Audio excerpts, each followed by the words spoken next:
Hey everybody, it's Jeff here, the mentor team at Realty Executives, Cooper Spranzi. I was gonna go Facebook Live honestly here, but then just kind of decided not to. I guess I chickened out. So I'm just gonna kind of do like an uncut look at a couple things because there's some things that I've been seeing, and I just really want to make sure that everybody has the right information as far as what's happening out there. So I've seen a lot of headlines coming out, and obviously I see a lot of national stuff too, but I've seen a lot of stuff coming out that's, talking about how the real estate industry is not slowing down at all, not skipping a beat, and things are cruising right along. And depending on what realtors you hear from or may be in touch with, I think you're probably seeing some of those things too, talking about how they're just as busy as always, and we can still do this, that, and the other thing. And there's certainly situations where putting your house on the market right now or buying a house right now would be a good thing, but I'm not really sure that that's the message that we should be looking at. So a lot of the headlines that we see with the real estate market not skipping a beat, they're looking at data that quite honestly has not been affected by COVID-19 or any of the timelines. I mean, when we look at March closings were not affected by coronavirus at all. No impact there. So I think what we really need to do is take a look at April stats and what's really happened since about mid-March. And so I'm going to look at it a couple different ways. First of all, let me see here. First of all, if I try to pull things up, and again, I'm a little unscripted today, just because it's the way things are going to go. So, but if I look at, I want to first of all look at what's happening in the state of Wisconsin as a whole. And if we look at Wisconsin overall, the first thing I want to take a look at, which is interesting to me, is showings. If we look at what's happened in showings across the state of Wisconsin, so this is the start of the year, and what this measures is whether or not showings are up or down since the first week of the year. So as expected in 2020, you kind of see showings go up as the year progresses. And this is 2019, so we got polar vortex impact right there, of course. But 2020, you see we're clipping right along, way ahead of what happened in 2019. And then, as we get to right here, this is kind of that big week right here where everything started happening really quick, and we really fell down.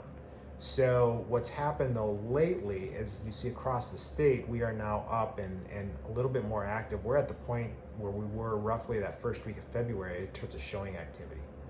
So I think that's certainly an that's certainly an interesting statistic to look at in terms of like, why are our showings going back up right now? I think that's interesting, but of course that's the entire state of Wisconsin. So if we bring it back and look a little bit more close to locally what's happening here, I'm going to go ahead and I'm going to look at Dane County and just some stats that I piled on this morning. And if I look at showings in Dane County last year, blue is the showings from April 1st until April 22nd, 23rd of the year. So blue is 2019, and this is by price point. So you'll see like between $200,000 and $299,000. Last April, up to this point in the year, we had almost 2,500 showings, and this year we're down at 1,350. So this is across Dane County as a whole, but our showings are extremely down in every price point. The 750 plus is actually doing about normal, but we're down in every price point for showings across Dane County from the same time period of last year. And if we, take a look at what's going with active properties and what's getting accepted offers, the same thing. So blue is what was listed after April 1st till this time in 2019, and orange is what's gone on in 2020. So you look at the number of listings across Dane County are down big time through the same time last year, basically cut in half. The $300,000 range, not so much affected as much. Obviously, this is an impact here. But then again, as you kind of look across the board there. Interestingly enough, 500 plus has not really been affected for number of new listings. But the other thing that I think is interesting to look at is what's active. So to me, this says, okay, we have fewer showings or fewer listings at that 200 price point, but of those 100 that have been listed, we only have 37 left that don't have accepted offers. So we're still getting offers on these properties right here in this price point. As we get over here though to 400 plus, across Dane County since April 1st, we've had 68 properties listed. 50 of them still do not have an accepted offer. So being almost done with the month, that's, saying we've had 18. So I don't know, what about 20 out of 70 is as far as a percentage, but it's not a real high percentage as far as getting an offer. And what that's telling me is that homeowners in those price points, that 400 plus, we got 21 out of 31 still available on the 500 plus, almost all of these 600 plus, and actually again 750 plus has done pretty well, surprisingly. But those 400 to 750 homeowners, as far as getting an accepted offer right now, the trends in the data doesn't really support that the same way that it might at a different price point. And so if you're hearing that, it's still a great time to go on, there are certainly pieces of information that would support that. But when I just look at this, again, across Dane County, 50 of the 68 homes listed $400,000 to $500,000 are still available. That's not the market that we were in 2 months ago. And so I want to make sure that people understand that aspect of it, and that it's not moving the same way, and it's moving and it's happening. And those of you that need to sell or want to sell, you can still do that. All right. I'm not saying that there's no way it's happening. I'm just saying don't expect and don't buy into this hype that we're not affected, or that things are going to be perfectly fine, because I think we just need to change expectations a little bit and understand what it is that you're getting into and understanding your market. I'm going to bring it a little more hyper local because I do a lot in Oregon and focusing there. So if we look at our Oregon stuff, this is showings by the week of the year. So the first week of the year, the 10th week of the year, so on and so forth. We're right about here. And gray is what happened in 2018. Orange is the number of showings in 2019, and black is the number of showings in 2020. So if I get hyper local here and look at Oregon, we have well ahead of everything with showings in 2020. I mean, this is a lot of buyer activity happening in 2020, and then this is the week, and you'll see from this week to the next week what happened, and we plummeted, and Oregon stayed there. So if you remember, the state of Wisconsin has kind of crept back up, but in Oregon we've stayed steady, and we're still well below what's happened the last few years. I think part of that reason is the opportunities that are available on the market. So if we look at what's happened in Oregon since April 1st, we've had 8 properties listed, and of those 8 properties being listed, only 7 of them are actually active on the market right now. One is in what's called delayed status, and we're not quite sure when they're going to start showing. So this is 7 single family properties listed in Oregon since April 1st, and you'll see that 3 of those 7 have accepted offers, so that's almost a 50% rate. That's kind of nice. But still, we've only had 7 properties come available since April 1st, and that's not a lot of activity. To be fair, 1 or 2 of these is kind of newer to the market over the last day or two, so the fact that they don't have an accepted offer isn't a huge concern right now. But the fact being that we've only had 7 properties listed, and that is not exactly a huge number for what we would expect through this time of year. In fact, if we were to look at showings from roughly the week of the plummet until now, not showings, new listings, so newly listed properties in Oregon, again, from this year's week would be March 15th and through this Wednesday. You'll see that in March, our new listed properties were up, and that's the trend for the entire year. I mean, our listings have been skyrocketing the entire year. But these listings, I would say, are not really affected by COVID because a lot of these listings, properties listed on March 20th, that plan was probably put in place before this. And, most of these 17 are likely not people that called an agent on March 26th and said, I want to be on the market by the 28th. Most of these are, people that were in conversation early March, and this was their timeline. So they went ahead with it.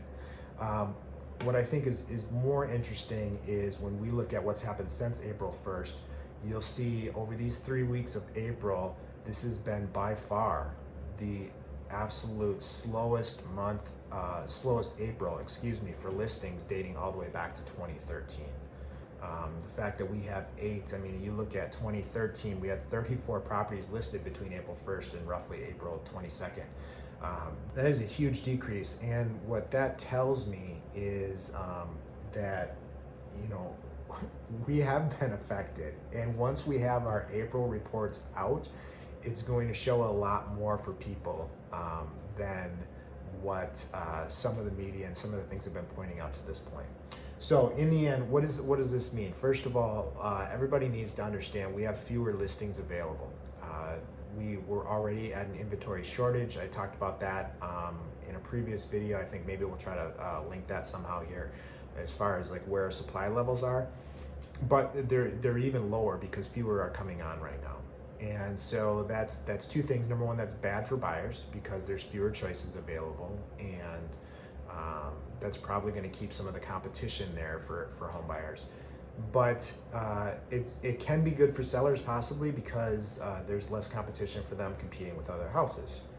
Although we have to keep in mind of kind of those price breaks and what we saw at different price breaks for where things are popping and where it might be a good place to sell and not. The other thing I have is there's fewer showings. Now that metric itself could potentially be good for buyers because there's less competition, there's less people getting into houses. It's also a bad metric for sellers because there's fewer people getting into houses. Now obviously we don't want people coming into your house that are not qualified or ready to buy, or those aren't good showings anyway. But obviously the more showings, the more interest, the more opportunity to get multiple offers and probably better offers if you're a seller. The other thing I think we do need to mention and be aware of is with virtual showings, not all of those are reported. So there might still be people virtually looking at property. And that could skew the numbers a little bit, so I don't want to discount that fact right there for sure. And in the end, I think the biggest question mark that I have right now when it affects things is why are you looking to make a move, and what is it about right now that would encourage you to do it now instead of June, July, August, September. The fall has actually been a fairly active market for both buyers and sellers the last few years, and I think people that can wait until later summer, fall might be still in a good position to do things and be just fine with stuff. So my question for you is, if you're looking at doing things, why now? There might be very, very valid reasons, and in that case, go ahead and get things done because it can happen. But my big concern for a lot of people right now is obviously economic impact. With people in layoffs, job security is a big thing. And as a seller, the last thing you want to do is find out, 4 days before closing that your home buyer lost their job and is not able to close, and you need to go back on the market. Obviously, that can have a huge domino effect for a lot of people. And it's not something that can really be controlled like we can in, you can never really control that situation no matter what market we're in, but it really can't be controlled or prepared for necessarily the same way that, we typically deal with it. And so that's why I think, as we get more clarity on things and get back to whatever normal is going to be, that at that point, you're going to be able to have more confidence that once you get through things, you're going to make sure you get to closing. And there hasn't been a huge issue, but it's definitely been an issue that people are dealing with. And so that's why, my question of why now, is this something you can sit on or wait on, or is it something that you need to get done right away? We just want to be aware of some of the impacts that the current environment could have on your process that you normally wouldn't have to deal with. So again, I was going to go live because I think there were some conversational pieces, but quite frankly, I don't know if people would have tuned in anyway. So if there are any questions, by all means, please leave us a comment, or feel free to shoot me an email at jeff@thementorteam.com, or give me a call. Always happy to talk and answer any of your questions that you might have from our standpoint, and make sure that you're in a position to make the best decisions possible. So that's it for today. Take care. We'll talk soon.